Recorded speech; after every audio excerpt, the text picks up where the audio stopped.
Shalom. First and foremost, I want to give all praises, honor, and glory to Yahweh, Bahasham, Yahweh Shai, Bahasham, Racha, Kodash. Double honors to the elders and the apostles of Great Millstone, and peace and blessings to the elect. And today we're going to go into Ezekiel, the 21st chapter.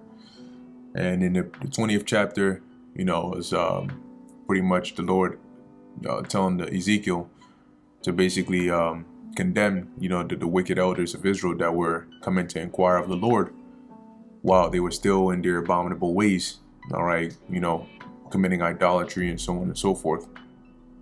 And the Lord continues to pronounce judgment against Israel, okay, for the wickedness that they've been doing. So now in Ezekiel chapter 21, verse 1, it says here, the parable of the sword of the Lord. And for the most part, a lot of these various chapters, the underlying message or theme here is still the Lord speaking concerning the judgment that he's going to bring against the Israel, okay, particularly Jerusalem, because of the wickedness that they were, doing, the abominations they were committing in the land. And all this eventually did lead up to the Lord having Nebuchadnezzar and the Babylonians go up in there and destroy the temple and basically destroy Jerusalem. All right, so Ezekiel 21:1, and the word of the Lord Yahweh came unto me, saying, Son of man, set thy face toward Jerusalem, and drop thy word toward the holy places, and prophesy against the land of Israel. And say to the land of Israel, and basically drop the word, prophesy is basically saying the same thing in so many words. So speak or prophesy against the land of Israel. And say to the land of Israel, Thus saith the Lord, Behold, I am against thee, and will draw forth my sword out of his sheath, and will cut off from thee the righteous and the wicked. Now the sword the Lord is talking about is not like some super special spiritual divine sword that he has literally in the heavens. The sword here represents destruction that the Lord is going to bring. And as we know, according to history, the actual manifestation of that was by way of the Babylonian armies, okay, that came and caused this destruction here. And as the Lord says, I will cut off from thee the righteous and the wicked. And this is basically the Lord saying that he's not gonna spare anybody. Although when it actually happened, you still had some people that were allowed to live. But the point here is the emphasis on the destruction that the Lord is going to bring when he says that. Seeing then that I will cut off from thee the righteous and the wicked, therefore shall my sword go forth out of his sheath against all flesh from the south to the north. So pretty much everybody is going to get that work.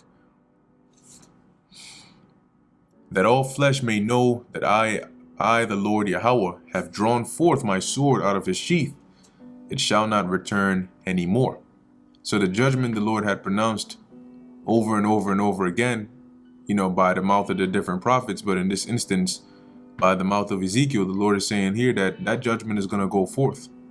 And everybody's going to know that I'm the one who has done it, because I had you proclaim this so many times before it actually happened. Sigh therefore, thou son of man, with the breaking of thy loins, and with bitterness sigh before their eyes. So what the Lord is saying here is, put some acting into it, move as though, you're extremely grieved. All right, when he says sigh with the breaking of thy loins, that you're extremely grieved before their eyes, all right, before the Israelites that were captives there with Ezekiel, because they were bearing witness to the prophecies that were coming out of the mouth of Ezekiel. And it shall be when they shall say, or when they say unto thee, Wherefore sighest thou? That thou shalt answer, For the tidings, because it cometh. And every heart shall melt, and all hands shall be feeble, and every spirit shall faint, and all knees shall be weak as water. Behold, it cometh, and shall be brought to pass, saith the Lord Yahweh. So when they ask you, why are you sighing? Why do you look like that? And you're going to tell them, because of the news, the judgment that the Lord is bringing. It's coming. And when it happens, like it says, every heart shall melt. Meaning that people they're gonna basically lose, any strength, any hope, because of how bad it's gonna be. Right? And all hands shall be feeble. Nobody is gonna have power to be able to defend themselves or fight against it. Right? And every spirit shall faint, and all knees shall be weak as water. This is all putting emphasis on how broken and destroyed the people are going to be because of the judgment the Lord has pronounced against them. So Ezekiel is supposed to tell them, this is why I'm sighing. This is why I'm so grieved. Verse 8. Again, the word of the Lord Yahweh came unto me, saying, Son of man, prophesy, and say, Thus saith the Lord Yahweh. Say, a sword is sharpened, and also furbished. Okay, furbished meaning that it's made new again. It's made sharp. It is sharpened to make a sore slaughter. Actually, let me type this in here. See if we have some definition for this.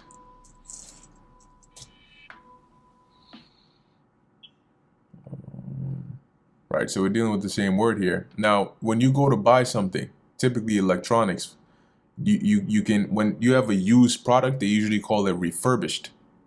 Okay, now it says here, what does a refurbished mean? A refurbished product is one that has been expertly restored and tested by the manufacturer or qualified seller.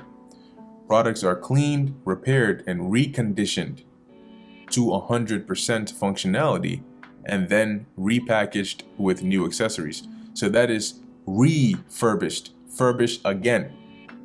So what do they do again? They make this product new again. They make it sharp, on point.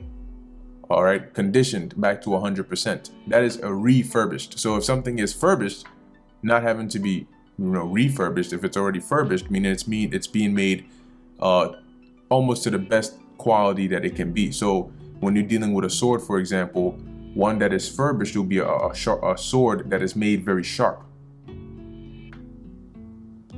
Right, so it says here, it is sharpened to make a sore slaughter. And the Lord is speaking metaphorical here, but he's saying, I'm preparing a sword against you. I'm preparing this destruction against you.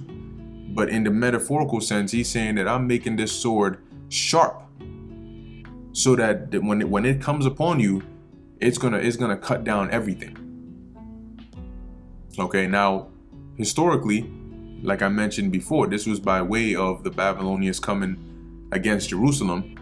But of course, applying this now to our time period, because it is applicable, meaning the Lord was pronouncing judgment against Israel because of their wicked ways back then, and he brought it to come to pass using the hand of Nebuchadnezzar and the rest of the Babylonians.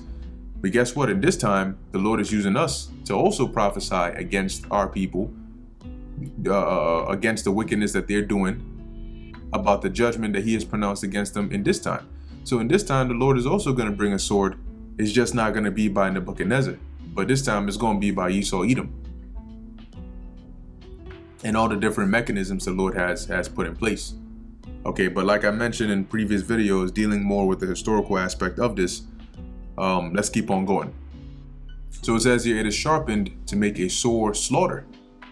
It is furbished that it may glitter. So when you have a sword that is sharp, that is clean, that is on point, you can have that. You can see like that glare. It's so sharp you can see a reflection in it. So the Lord is saying here by the mouth of Ezekiel, a sword, or really he's saying this to Ezekiel, that I've prepared a sword. I've prepared some major destruction, so sharp that it may glitter. Should we then make mirth? Meaning, is this the time for games, for laughing, to be in a chill mindset? When a sword is being sharpened to make to do some extreme killing? It contemneth the rod of my son as every tree. Now, when you look at the word contemneth, all right, it means like to despise, to reject, to disregard. As it says here, the rod of my son is every tree, meaning this sword is going to cut down, okay, even the Israelites, regardless of their, or really in this case, Judah, right, or Jerusalem, regardless of their position or authority or whatever it is, it's going to cut them down like as if it was cutting down just another tree. So anything, pretty much this sword is going to cut down anything in its way. That's how it's going to make that sword slaughter.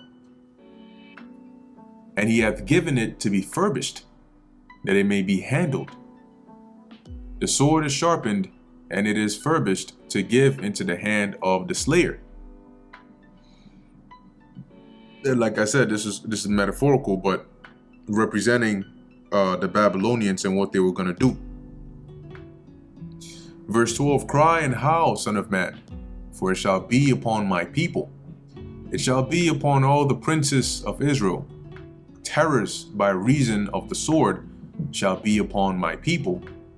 Smite therefore upon thy thigh. And that smiting upon thy thigh is also another way of expressing grief. Okay? So the Lord is saying here that cry and howl, because this is going to be, this is going to be major. And it was. Right? When you read the details about the destruction that happened, it was major. That temple was not a light thing. It wasn't something that you just got up and built in 2 days. Jerusalem being that defense city, the massacre that happened during this time, it was bad. And that's what the Lord is saying here. Now, why does he emphasize the princes of Israel? Because the leaders at that time, were the ones that were really spearheading and pushing the people in this direction. I believe either Ezekiel the 8th chapter or around that time, the Lord basically gave Ezekiel a vision of what was happening there, and he could see, Jaazaniah, and the rest of them worshiping, the idols, some worshiping the sun god, and all of these different wicked things they were doing over there. Because it is a trial. And what if the sword contemneth or contemn even the rod? It shall be no more, saith the Lord Yahweh.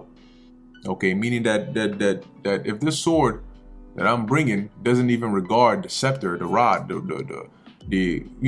really doesn't regard anyone, then whoever this sword is coming against, they're done. It shall be no more. Okay. Thou therefore, son of man, prophesy and smite thine hands together, meaning clap, and let the sword be doubled the 3rd time. The sword of the slain, it is the sword of the great men that are slain, which entereth into their privy chambers. Okay, now in this sense, the doubling the 3rd time is to emphasize the level of destruction or death or bloodshed that was going to come by way of this judgment. Now, the sword of the slain, meaning by the hand of this sword, you're gonna have all these people that were slain, the great men, the princes, the elders, all of them. Now, when it says which entereth into their privy chambers, when you actually look into the word, I believe entereth as well as privy, it's the same meaning, which is to surround. So this sword was going to be upon them on every side. And it did come upon them on every side, starting by way of a siege. And once they broke through the walls, it was over. Them soldiers flooded up in there from all sides, killing, burning, massacring. I have set the point of the sword against all their gates, that their heart may faint, and their ruins be multiplied. It is made bright. It is wrapped up for the slaughter. So the Lord is basically, and I've directed these swords against, all their gates, really all around Jerusalem. That they may be afraid, and their ruins may be multiplied, meaning this destruction is going to hit them from all sides. It is made bright, right? When the sword is made bright, meaning it's been made sharp, like I described earlier before, to where you can see a reflection off of it. If light shines on it, it reflects back. And it is wrapped up for the slaughter, so it's made sharp. Go thee one way or other, either on the right hand or on the left, whithersoever thy face is set. Now this is just in reference to the swinging of the sword, right? When you even read in other translations, it'll tell you that, you know, swing one way, swing to the other, you know, just cut, kill, destroy. I will also smite mine hands together, and I will cause my fury to rest. I, the Lord Yahweh, have said it. So the Lord is saying, I'm going to bring this judgment, and until I'm satisfied, it's gonna be just massacre. It's gonna be bad until I'm pleased. Okay, and then I'm gonna say, all right, you good. Verse 18, the word of the Lord Yahweh came unto me again, saying, also, thou son of man, appoint thee 2 ways, that the sword of the king of Babylon may come. Both twain shall come forth out of one land, and choose thou a place. Choose it at the head of the city, or of the way to the city. So basically the Lord said, select 2 paths, okay, by which the king of Babylon is going to go through. He's going to go, all right, and both of them has to be like a forked road, okay, coming from one land. So they're going to go in one direction, and then there's going to be 2 paths that they can go down, okay, and then specify a place, okay, as it says here, choose thou a place, and choose thou a place, choose it at the head of the way to the city. So right at the path, the entrance that leads to the city. Now, whether, you know, the Lord required Ezekiel to maybe draw this on some, you know, some map or some whatever, okay, it doesn't specify, but the point is, he was telling him, set 2 paths, and we're going to see why. It says, appoint a way, that the sword may come to Rabbath of the Ammonites, and to Judah in Jerusalem the defenced. So these 2 paths, one of them is going to lead to the land of the Ammonites, and the other to Judah, to Jerusalem. Because remember that the Babylonians, they were coming from the east, right? The capital of, let's see, if you look at the Neo-Babylonian Empire, I think this should suffice, or yeah, this is not bad. Yeah, all right. So you can see here, Babylon is all the way over here in the east. All right, right here in Mesopotamia, and on the left you have Judah, but somewhere around here, the neighboring eastward of Jerusalem or Judah, you had the Ammonites, right? You had Moab and Ammon, and so on. Okay, let me see. Maybe this is a good one. Yeah, you can see Moab over here, which Ammon and Moab were adjacent to each other. Okay, so he says set 2 paths. One will lead to Judah, one will lead to Ammon. It says here, for the king of Babylon stood at the parting of the way, at the head of the 2 ways, to use divination. So when he would get there, deciding the problem, or the matter of deciding which path to take. Okay, it says here the head of the 2 ways. So right at the part where the road parts, right, it forks out. The king of Babylon, Nebuchadnezzar, in order to make a decision on which path to take, it says here would use divination, right? It says here, for the king of Babylon stood at the parting of the way, at the head of the 2 ways, to use divination, to make his arrows bright. He consulted with images, he looked in the liver. Now, the examples that are listed here were all forms of divination. Okay, when it says here he made his arrows bright, that was a form of divining called bellimancy, which I have pulled up on here. We could read a little bit about it.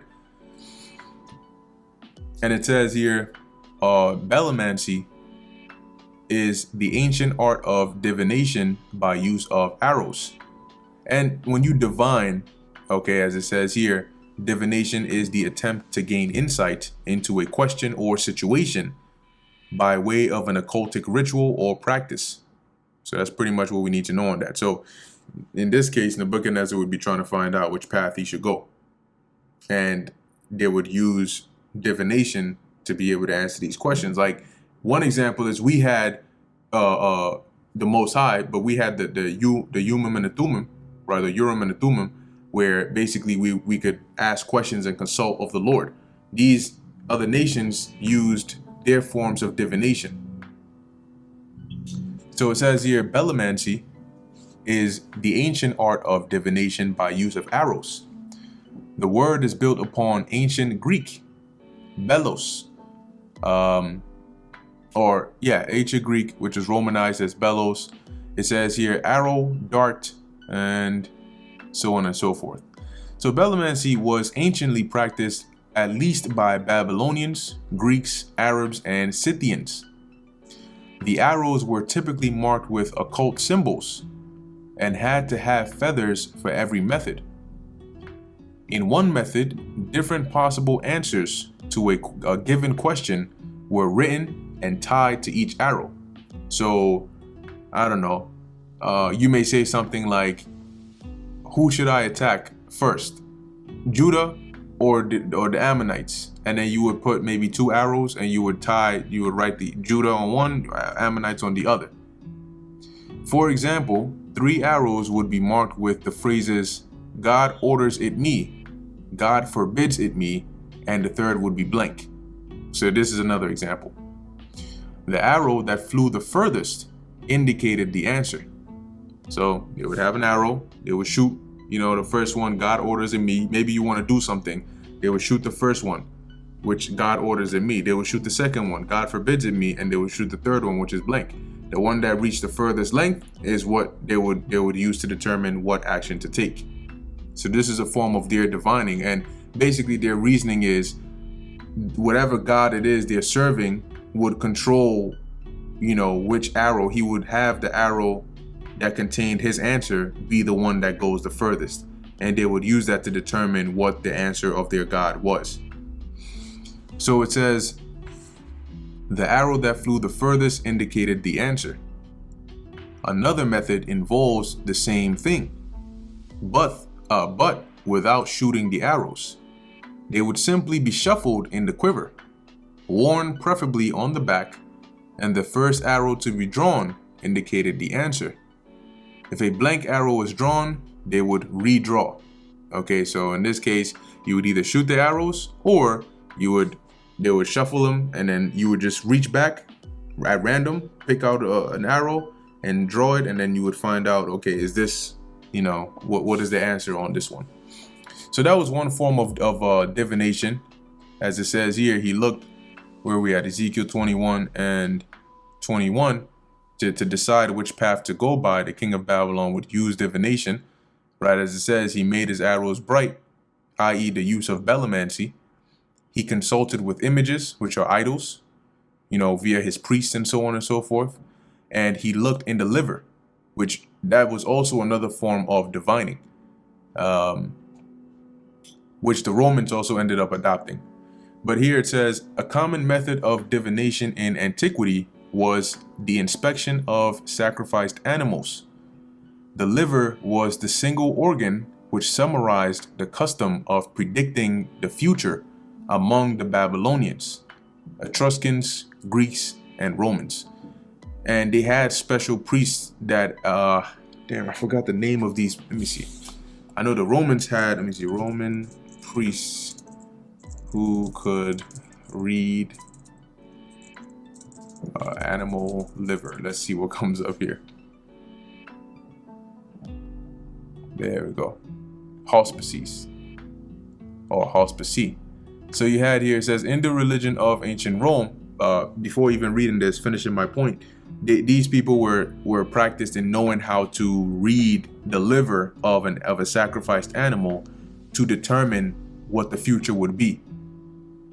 Okay, so it says here, in the religion of ancient Rome, which this was adopted from their preceding empires, a haruspice was a person trained to practice a form of divination called haruspice, the inspection of the entrails of sacrificed animals, especially the livers of sacrificed sheep and poultry. Various ancient cultures of the Near East, such as the Babylonians, also read omens specifically from the liver, a practice also known by the Greek term hepatoscopy, also hepatomancy. Okay, so this is something that they did as well as a form of divination. Just so you understand what it's talking about here when it says, he made his arrows bright, he looked in the liver. It's not like he poked a hole in his liver and he started looking in there or some shit. But anyway, continuing, verse 22, at his right hand was the divination for Jerusalem, to appoint captains, to open the mouth in the slaughter, to lift up the voice with shouting, to appoint battering rams against the gates, to cast a mount, and to build a fort. So on the one hand of the divination would be to go against Jerusalem, to appoint captains, which when you read 2 Kings, the last chapter, I believe it's the last chapter, maybe the 22nd chapter or right around there, it talks about how one of the kings, I think it was Nebuzaradan or so, one of the captains that was appointed, how he basically led that destruction, the lighting of the fires and destroying of things. So on the one hand of the divination is go against Jerusalem, appoint captains, as it says here, to open the mouth in the slaughter, to lift up the voice with shouting, to represent basically those troops barging up in there. Because, that's what they did. It wouldn't be a war zone if you didn't hear any noise. When they broke through, Charlie, they're cutting people and shit, yelling and all of that. So that's that lifting up the voice with shouting or opening the mouth in the slaughter. To appoint battering rams against the gates so they could break it down, and to cast a mount and to build a fort. And this is basically what they would do in the siege. And it shall be unto them as a false divination in their sight, to them that have sworn oaths. So those that had sworn the oaths were really those in Jerusalem, because they had become subservient to the Babylonians. And this individual, namely Zedekiah, being made that puppet king, had made an agreement with Nebuchadnezzar, where they would pay tribute and so on and so forth. But when they were to hear about this decision that was being made to come against Jerusalem, they would perceive it as though it was a false divination, that no, ain't no way that's going to happen. We got to deal with them. We're good, But as it says here, but he will call to remembrance the iniquity that they may be taken. Because he's going to say, well, guess what happened though? We did have an agreement, but you, Zedekiah, went and rebelled against me. And that's also spoken of in Ezekiel the 17th chapter. Right? So he rebelled and he tried to make, a covenant with the Egyptians, and it didn't really, that's really what brought Nebuchadnezzar that second time, to really destroy Jerusalem, because of that disobedience, or that rebellion, I should say. Verse 24, therefore thus saith the Lord Yahweh, because ye have made your iniquity to be remembered, in that your transgressions are discovered, so that in all your doings your sins do appear. Because I say that ye are come to remembrance, ye shall be taken with the hand. Meaning, because they continue to do the wickedness, so much so that they came up to the remembrance of the Lord. As we read in the previous chapter, how he even recalled the wickedness and the idolatry that Israel had been committing, even going back to the land of Egypt, all the way up until this point. It says here, in that your transgressions are discovered, and they don't try to hide it. They do it right out in the open, right? So that in all your doings, your sins do appear. So the Lord is saying, because you continue in this iniquity, that it literally right up in my face, because of that, as it says here, because I say that ye are come to remembrance. So my mind is on you now, because of all this wickedness you're doing. You're going to be taken with the hand, meaning you're going to be judged. And thou, profane, wicked prince of Israel, whose day is come, when iniquity shall have an end. Now, just like with the Amorites, okay, and with pretty much any empire or any nation or any person, the Lord appoints a certain time or a certain amount. So when it talks about the iniquity having an end, or the wickedness being at its, filling its measure, meaning that you've reached a certain point where now it's intolerable, meaning like you've now hit the threshold of judgment coming upon you. Okay, now this primary prince or ruler at the time who was wearing the crown was Zedekiah, okay, historically.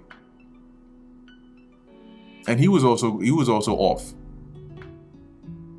So the Lord is saying here, your time has come for judgment. And guess what? He was judged. Right? It says here, verse 26, thus saith the Lord Yahweh, remove the diadem and take off the crown.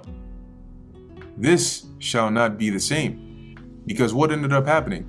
Zedekiah being the last one to sit on the throne, okay, of basically of the kingdom of Judah, and really Israel, because the northern kingdom were in the Americas at this point. But him being the last one to sit on the throne, when this happened, he was dethroned, right? And his eyes were plucked out, and he was taken as a prisoner to Babylon, where he died. But after him, nobody else sat on the throne. We didn't have any more kings up until a certain point, okay, which I'll explain. So as it says here, and take off the crown, this shall not be the same. So that way, that rulership, that ordinance, that dynasty basically got stopped. Okay, it says here, exalt him that is low and abase him that is high. So pretty much the Lord said he's going to flip it, with all this wickedness that is going on after destroying this order of doing things. The ones that were low represents the righteous ones, and the ones that were high represent the wicked ones, because the ones that were high in this place, these princes and these rulers of the land, they were the ones that were doing wickedness. Okay, but the Lord says here, I will overturn it, and it shall be no more until he come whose right it is, and I will give it him. So ultimately, who was that? Right? Who was it that whose right it was to actually inherit this kingdom? To actually be the true heir to the throne, to wear that, to be the king and the high priest, who upon whose shoulders the government would be on. It was ultimately Yahushua. Okay. Which even though he came, he was mocked as they mocked him, saying that he was the king. They mocked him being the king of the Jews. Okay, but pretty much up from because he's the true king of Israel, right? But up from the time, and when I say Yahushua, for those that are not familiar, is the Messiah. So up from the time of Zedekiah, we didn't have any kings. You had high priests, but we didn't have any kings until Yahushua came on the scene. And in fact, he is the king of the Jews, so much so that's why, let's get a quick precept. That's why this guy Herod felt so threatened. I think Matthew, the 2nd chapter.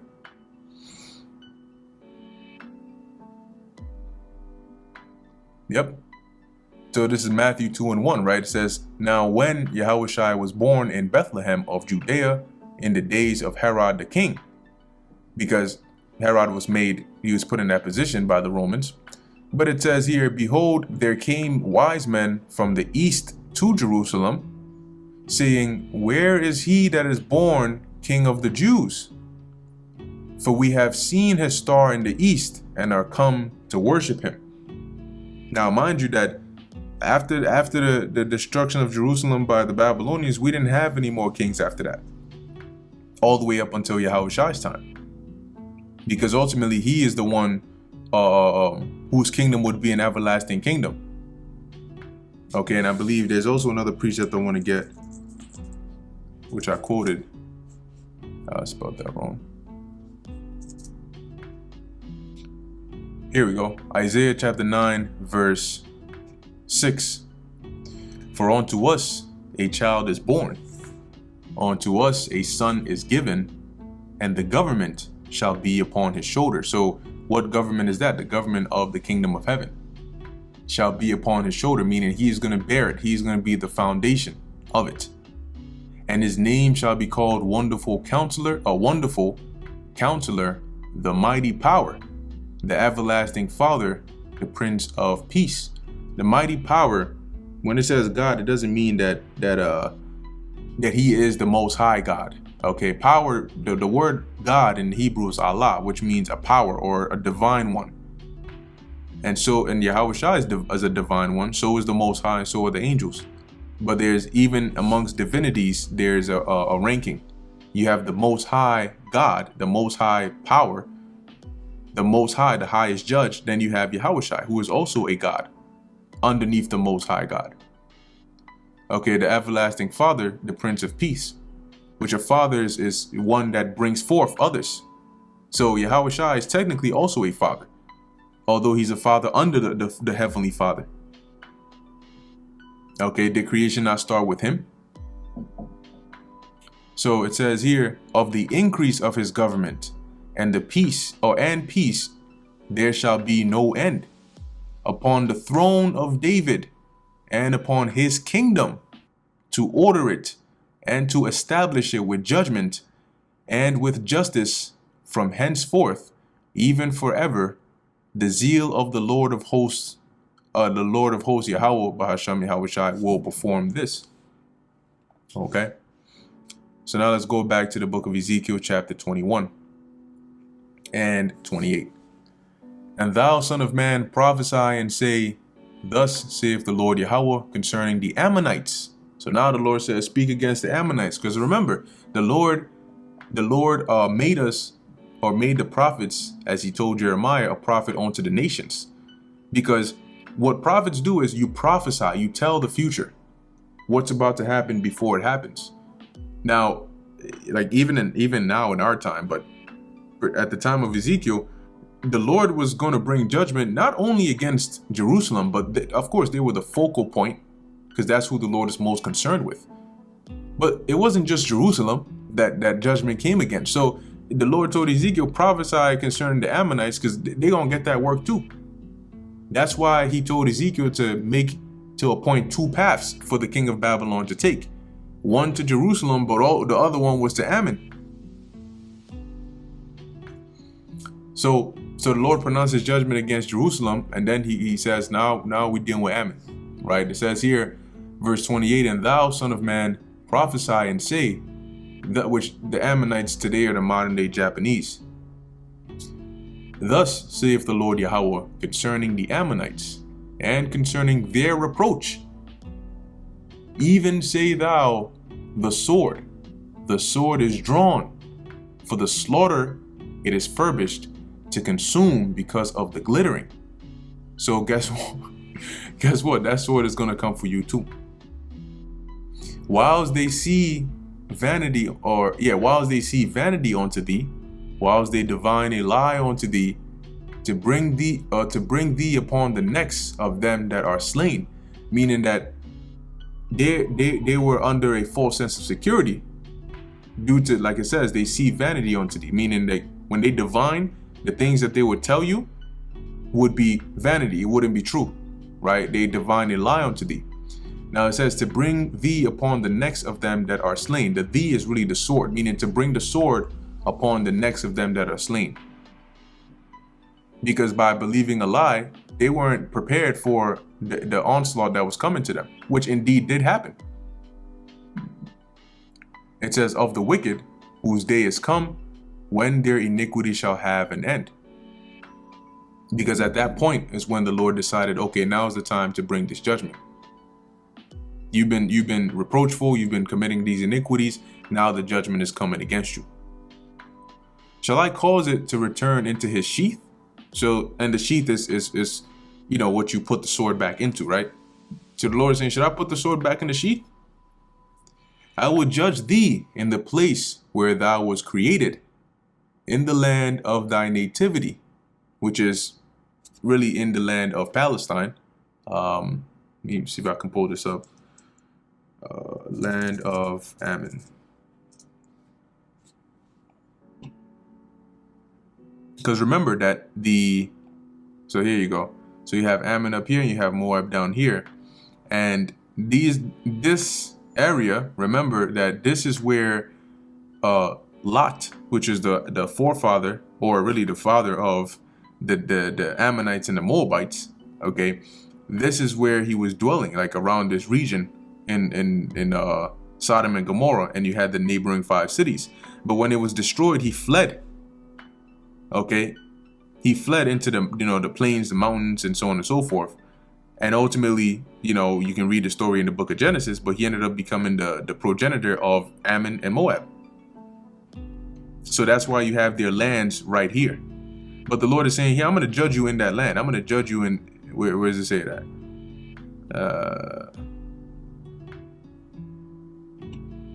Verse 30 says, in the land of thy nativity. So where you were born, where your homeland, that's where I'm going to judge you. And I will pour out mine indignation upon thee. I will blow against thee in the fire of my wrath, and deliver thee into the hand of brutish men, and skillful to destroy. So you're not going to escape when they come against you with their armies and all of that. Skillful to destroy, meaning that they're skilled in war. Verse 32, thou shalt be for fuel to the fire. Thy blood shall be in the midst of the land. Thou shalt be no more remembered, for I, the Lord, have spoken it. I.e., the Lord has pronounced judgment against them. And now when you actually read, this is concerning Ammon. If you just type in Ammon online, this is concerning Ammon. It says here, archaeology and history indicates that Ammon flourished during the period of the Neo-Babylonian Empire. So right around 626 to 539 BC. This contradicts the view dominant for decades that Transjordan was either destroyed by Nebuchadnezzar II or suffered a rapid decline following Judah's destruction by that king. Newer evidence suggests that Ammon enjoyed continuity from the Neo-Babylonian to the Persian period of 550 to 330 BC. One reason includes Ammon becoming a Babylonian province shortly after being devastated by Nebuchadnezzar II in the 580s BC, which is right around the same time that Nebuchadnezzar had came and devastated Jerusalem as well. Okay, so the Lord pronouncing this judgment by the mouth of Ezekiel against Ammon, that actually happened when the Babylonians actually went up against them and devastated them, as we're reading here. But eventually they were subjected and made a province under them, and eventually, they were able to, as it says here, do what they had to do. Okay, but that's pretty much it on the book of Ezekiel, the 21st chapter. Lord willing, this was edifying to the elect. In closing, I want to give all praises, honor, and glory to Yahweh, Bahasham, Yahweh Shai, Bahasham, Racha Kodash. And until next time, Shalom.